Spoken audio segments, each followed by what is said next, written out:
to sai na yar uwa daga Yola ta ce ita tana rubutu akan magister na makaranta.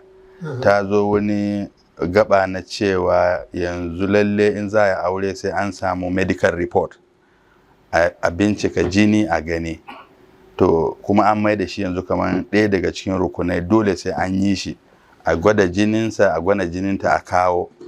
To ko wannan yana da matsayi a shari'a? Shi binciken jini genotype da ake duba, a duba na namiji a duba na mace, idan bai daidai ba sai a ce a fasa aure, domin jinin nasu ya zamanto yana da matsala, suna haifan yara masu larura. To in an tabbatar haka za a tambayi likitoci, a samu malamai su zauna wuri guda, su likitoci su ba da shaidarsu, malamai su ba da hukunci. Wannan shi ne abin da zai daidaita.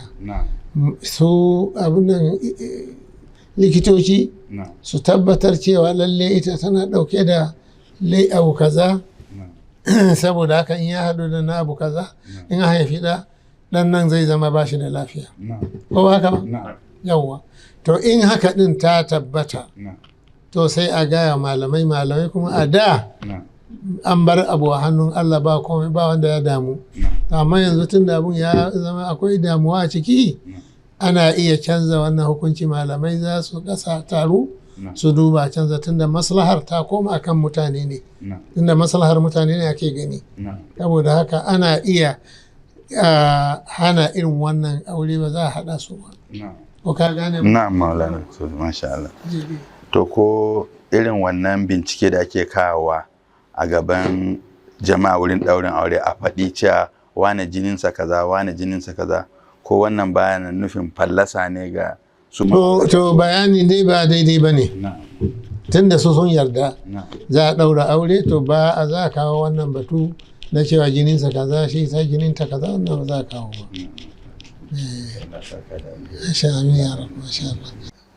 To ko wannan ana iya rike shi cewa shi ma wani ƙarin sharaɗi ne na aure, wannan medical report ɗin nan? Wato gaskiya kam har yanzu malamai ba su tsaya akan wani abu na takamaimai a kansa ba, amma bai kamata ya zama sharaɗi ba. Sharuɗan aure dai tabbatattu ne. Ba daidai ne yanzu mu ce ai dole sai an bincika wannan a gani kuma a faɗa, kaga zai kawo tashin hankali da yawa. Saboda haka in an yi bincike don mutum ya yi bincike don kanshi, babu laifi, amma a yi shi don a yada mutane a gaya musu, to ba daidai ba ne. hal yubihu al-islamu i'lana nata'ij al-fahsi ala al-mala'i, babu. Musulunci ba zai ce a faɗa wa mutane ba. A bayyana tsakanin ma'aurata cikin jama'a cewa ga result ɗinsu kaza ne, wannan ba daidai ba ne. Kurum dai a gaya musu su kansu, in suna so su yi sai su yi, ba sa so kuma shi kenan. Shi ma wannan inda akan maganin medical report din ne na mai yiwuwa wasu suna da HIV, za a gwada a gani domin kar a haɗa marar lafiya da mai lafiya da sauransu, ake kokarin a tabbatar da medical report din nan.